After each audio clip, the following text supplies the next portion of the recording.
Well, so the Palestinians that the Israeli government kidnaps and then frees, they deny allowing them to enter public school. That is pretty messed up. If they were just only fighting Hamas, why are they punishing innocent kids?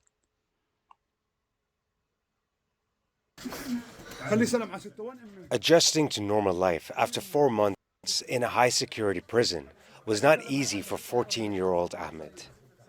Despite his ordeal, he has great ambitions. He wants to be a lawyer, he says. He was among the youngest of the many Palestinian children released from Israel's prisons during a short-lived truce last month. But to his and his father's surprise, he was barred from resuming his classes at a public school in occupied East Jerusalem.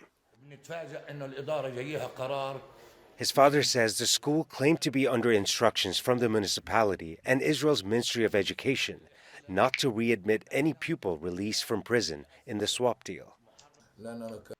Okay, would this also include Israelis that were held hostage by Hamas?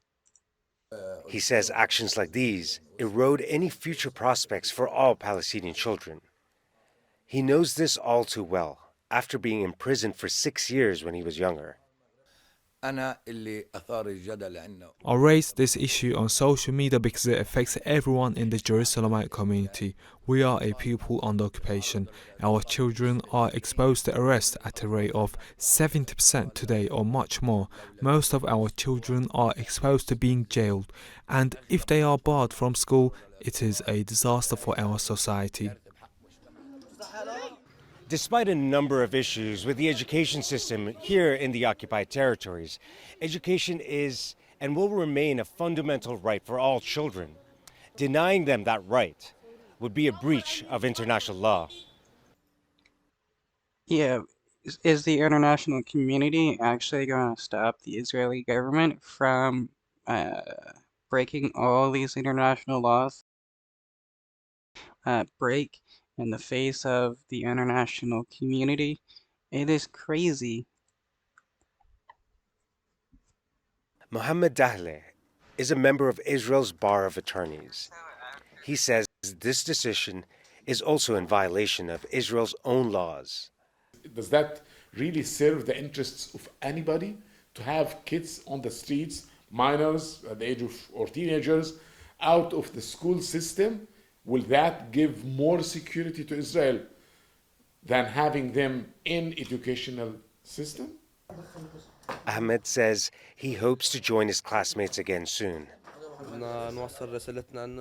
My message is that I want to go back to my school and I want to learn. The Israelis want us to stay in the streets, to throw stones at them and then be arrested. We want to learn.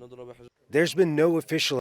Yeah, denying them the ability to go to school, denying them an education, means that nothing able to get a job since they won't have an education, and then having a bunch of Palestinian kids running around, you'll definitely give the Israeli government an excuse to commit more violence against them. Announcement from Israel preventing former detainees from resuming their studies. But many here say these decisions are being enforced by right-wing members of Israel's government, exploiting the war on Gaza to extend the reach of Israel's occupation of the Palestinian people.